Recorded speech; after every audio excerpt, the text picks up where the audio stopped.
नमस्कार दोस्तों। सोचिए कि ऐसी जगह जहां घुसते ही आपको महसूस हो कि वहां का हर एक तीसरा इंसान किसी न किसी बीमारी या डिसेबिलिटी से जूझ रहा हो। एक ऐसी जगह जहां महिलाओं की गर्भपात को एक नॉर्मल समस्या मानी जाती है। ये कोई फिल्म की कहानी नहीं बल्कि एक रियल स्टोरी है। आपको अक्सर इस बात पर गर्व होता होगा कि हमारा इंडिया 9 ऐसी कंट्रीज में शामिल है जिनके पास न्यूक्लियर पावर है। एक ऐसी जगह जहां जगह जगह पर आग की लपटें दिखाई देती हैं। झारखंड का जादूगोड़ा। मैंने इस जगह पर काफी रिसर्च की और जो सच सामने आया वो आपको भी हैरान कर देगा। झारखंड का ये छोटा सा इलाका भारत के न्यूक्लियर प्रोग्राम में इम्पोर्टेंट रोल प्ले करता है। यहीं से निकला यूरेनियम देश की न्यूक्लियर कैपेसिटी को स्ट्रांग बनाता है। लेकिन इसी जमीन पर रहने वाले लोग सालों से एक इनविजिबल डेंजर के साए में जी रहे हैं। कुछ रिपोर्ट्स में ये भी सामने आया है कि जादूगोड़ा के आसपास के कुछ एरियाज में रेडिएशन लेवल नॉर्मल से 5-6 गुना तक ज़्यादा रिकॉर्ड हुआ है। यहाँ तक कि कई गांव की महिलाओं के लिए हर प्रेगनेंसी एक टेंशन बन चुकी है। रिपोर्ट्स के मुताबिक कुछ महिलाओं ने 6-7 बार तक मिसकैरेज भी झेला है, जिसका संबंध रेडिएशन से जोड़ा जाता है। सिर्फ इतना ही नहीं, कई घरों में पैदा होने वाले बच्चों में जन्मजात विकृतियां भी देखी गई हैं। ऐसी एक बच्ची थी गुड़िया दास। 1999 में जन्मी गुड़िया 13 साल तक जिंदा रही, लेकिन उसका शरीर एक छोटे बच्चे जितना ही रह गया।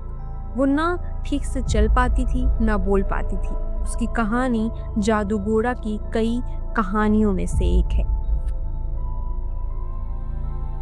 मैंने इस गांव पर डिटेल में रिसर्च की। रिसर्च के दौरान पता चला कि कई लोग हेल्थ इश्यूज की बात करते हैं, जैसे birth defects, cancer cases, infertility. कुछ एनजीओज और एक्टिविस्ट का मानना है कि इसका रीजन रेडिएशन एक्सपोजर हो सकता है, लेकिन कंपनी और गवर्नमेंट ने इस क्लेम को ऑफिशियली डिनाई कर दिया है। गांव के पास टेलिंग पॉन्ड्स बने हुए हैं जहां रेडियो एक्टिव वेस्ट स्टोर होता है। गर्मी और सूखे मौसम में यहाँ की धूल हवा में उड़ सकती है। बरसात में वेस्ट के पानी के साथ फैलने का डर रहता है और कई बार माइनिंग ट्रक्स भी खुले में मटेरियल ले जाते देखे गए हैं। इसी वजह से लोकल लोगों के मन में चिंता बनी रहती है। दुनिया में सिर्फ 9 देश न्यूक्लियर वेपन्स रखते हैं, जिनमें United state, Russia, China, France, United kingdom, India, Pakistan, north Korea और इजराइल शामिल हैं। इंडिया की न्यूक्लियर कैपेबिलिटी हमारी नेशनल सिक्योरिटी का इम्पोर्टेंट हिस्सा है, लेकिन बड़ा सवाल ये है डेवलपमेंट और लोकल सेफ्टी का बैलेंस कैसे बनाए रखें। मैं ये नहीं कह रही कि सिर्फ एक साइड सही है। न्यूक्लियर एनर्जी और डिफेंस देश के लिए बहुत ज़रूरी है, लेकिन अगर कहीं भी हेल्थ रिस्क का डाउट हो तो ट्रांसपेरेंसी और स्ट्रॉन्ग मेडिकल सपोर्ट भी उतना ही ज़रूरी है। आपका क्या मानना है, क्या न्यूक्लियर प्रोग्रेस के साथ स्ट्रॉन्ग हेल्थ मॉनिटरिंग मैंडेटरी होनी चाहिए? कमेंट में ज़रूर बताएं। वीडियो पसंद आए हो तो लाइक करें और चैनल्स को सब्सक्राइब करना बिल्कुल भी ना भूलें।